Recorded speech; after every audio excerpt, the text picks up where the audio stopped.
Kasaragod social media influencer Reshma എന്ന ചിന്നു പപ്പുവിന് മരണത്തിൽ വ്യക്തത വരുത്താൻ പോലീസ്. ചിന്നു ജീവനൊടുക്കിയത് ആൺ സുഹൃത്തുമായുള്ള തർക്കത്തിന് പിന്നാലെയാണെന്ന് കുടുംബത്തിന്റെ മൊഴി. വിവരങ്ങളുമായി രമ്യയാണ് ചേരുന്നത്.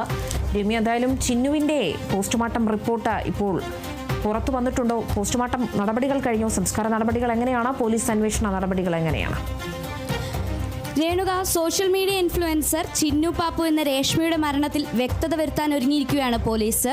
കുടുംബ പ്രശ്നമാണ് മരണത്തിന് കാരണമെന്നാണ് ആദ്യം പുറത്തു വന്ന വിവരം. എന്നാൽ ഇപ്പോൾ കുടുംബം രംഗത്ത് വന്നിട്ടുണ്ട്. ആൺ സുഹൃത്തുമായിട്ടുള്ള തർക്കമാണ് മരണകാരണമെന്നാണ് കുടുംബത്തിന്റെ മൊഴി. തങ്ങളുടെ വീട്ടിൽ യാതൊരുവിധ പ്രശ്നങ്ങളുമില്ലെന്നും ചിന്നു കുറച്ചു കാലമായി ആൺ സുഹൃത്തിനൊപ്പമാണ് ജീവിക്കുന്നതുമെന്നാണ് കുടുംബത്തിന്റെ മൊഴിയിൽ പറയുന്നത്.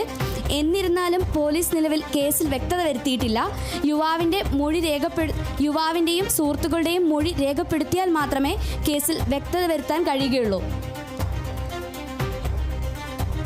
അതുപോലെ തന്നെ ഇൻസ്റ്റഗ്രാമിൽ 2 ലക്ഷത്തിലധികം ഫോളോവേഴ്സുള്ള ചിന്നു പാപ്പു എന്ന രേഷ്മയെ ഇന്നലെയോടെയാണ് വാടക ക്വാർട്ടേഴ്സിൽ ജീവനൊടുക്കിയ നിലയിൽ കണ്ടെത്തിയത്. ചിന്നു ഭർത്താവുമായിട്ട് പിരിഞ്ഞ് താമസിക്കുകയായിരുന്നു. കഴിഞ്ഞ കുറച്ച് നാളുകളായിട്ട് ഒരു ആൺ സുഹൃത്തും കൂടെ ഉണ്ടായിരുന്നു. തുടർച്ചയായിട്ട് ആൺ സുഹൃത്ത് ഫോൺ വിളിച്ചിട്ടും ലഭിക്കാത്തതിനെ തുടർന്ന് നടത്തിയ പരിശോധനയിലാണ് ചിന്നുവിനെ വാടക ക്വാർട്ടേഴ്സിൽ ജീവനൊടുക്കിയ നിലയിൽ കണ്ടെത്തുന്നത്. നിലവിൽ പോസ്റ്റ്മോർട്ടം റിപ്പോർട്ട് ലഭിച്ചിട്ടില്ല. പോസ്റ്റ്മോർട്ടം റിപ്പോർട്ട് ലഭിച്ചു കഴിഞ്ഞാൽ മാത്രമേ മരണകാരണം വ്യക്തമാകുകയുള്ളൂ. രേണു,